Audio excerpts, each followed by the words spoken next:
Здравствуйте! Сегодня мы будем говорить об ответственности и контроле за расходованием средств из избирательных фондов кандидатов и политических партий с нашей гостьей, с экспертом по политическому финансированию Джумаевой Наргиз Садыровной. Наргиз Садыровна, здравствуйте! Здравствуйте, Айгуль. Наргиз Садыровна, скажите, пожалуйста, Центральная избирательная комиссия каким-то образом ведет надзор за поступлением денежных средств, за расходованием денежных средств из избирательных фондов кандидатов и политических партий? Да, конечно, Айгуль, в обязательном порядке. Центральная избирательная комиссия осуществляет контроль не только за средствами избирательных фондов кандидатов политических партий, то есть за тем, как поступают средства, в каких размерах, источники образования данных фондов, какие затраты были произведены со стороны кандидатов политических партий в период их избирательной кампании, но и также контроль за расходованием средств, которые выделяются из государственного бюджета территориальным избирательным комиссиям на подготовку и организацию проведения выборов и референдумов. Для целей контроля при Центре избиркома создается контрольно-ревизионная группа, кратко мы ее называем КРГ. А можно подробнее узнать о деятельности этой контрольно-ревизионной группы? Конечно.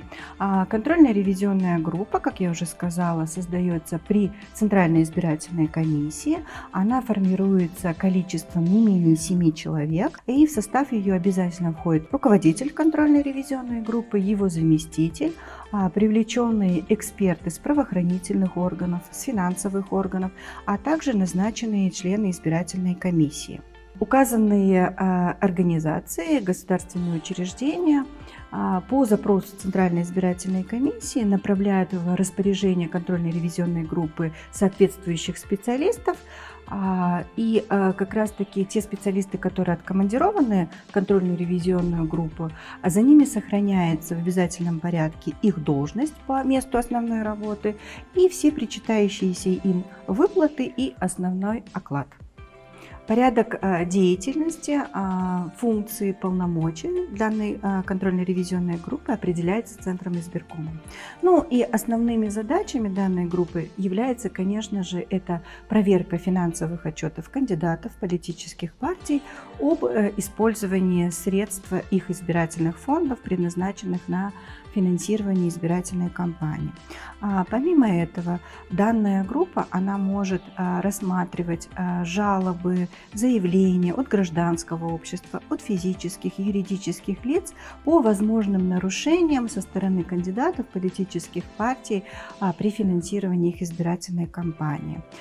Также данная группа обрабатывает поступающие сведения с банков о средствах, которые находятся на специальном счете кандидата политической партии.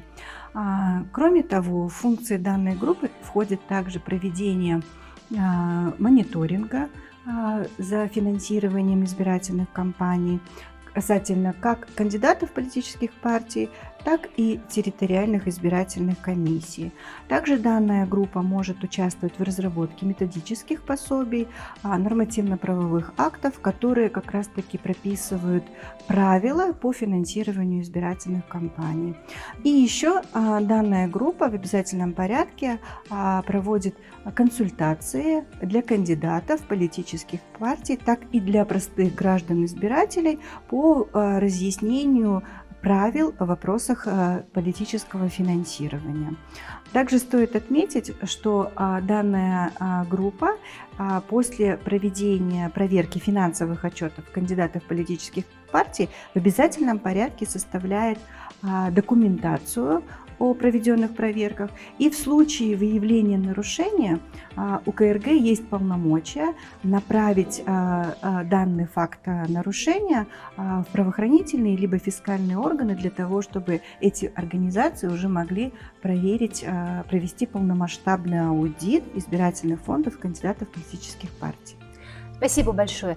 Наргиз Садыровна, вы как-то вскользь упомянули о возможных каких-то нарушениях. Вот кандидаты от политические партии в ходе избирательной кампании, если они все-таки допускают какие-то нарушения, они какую-то ответственность несут, если да, то какую и перед кем? Как все это регламентируется? Можно об этом поговорить? Да, в обязательном порядке все кандидаты, политические партии в случае нарушения финансирования своей избирательной кампании, в случае непредоставления финансовой отчетности по средствам избирательного фонда, в случае превышения расходов по установленному размеру избирательного фонда, либо предоставления недостоверных данных своей финансовой отчетности, несут за это ответственность, которая установлена законодательством Кыргызской Республики. Ну, допустим, если подробно рассмотреть, то если кандидат либо политическая партия превысили размер своего избирательного фонда, то есть использовали средства избирательного фонда более чем на 0,5% от установленного размера избирательного фонда, либо использовали средства, минуя свой избирательный фонд, также в размере на 0,5% от средств избирательного фонда, то избирательная комиссия вправе отменить регистрацию как самого кандидата, так и политической партии. Кроме того, статьями 193 и 194 Уголовного кодекса Кыргызской Республики также установлены санкции за нарушение финансирования избирательной кампании со стороны кандидата и политической партии. Спасибо большое. Наргиз Садыровна, я благодарю вас за эту интересную познавательную беседу. Большое спасибо. Спасибо.